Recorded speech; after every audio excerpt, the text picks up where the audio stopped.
Boa tarde! Vamos para a nossa próxima atividade, página 111, lição 103, matéria, natureza e sociedade. As cenas mostram que Pedro está crescendo. Numere as ordens dos acontecimentos. Então, o que a gente tem aqui? O Pedro já sabe engatinhar, aprendeu a andar e ainda é um bebê. Qual é a ordem dessas imagens? Primeiro começa a engatinhar e depois andar? Ou primeiro é um bebê, depois engatinha e depois anda? Então, a gente tem que colocar na ordem numérica.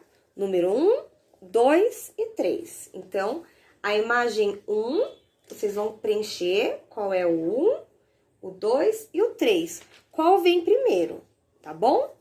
Um beijo, até a próxima!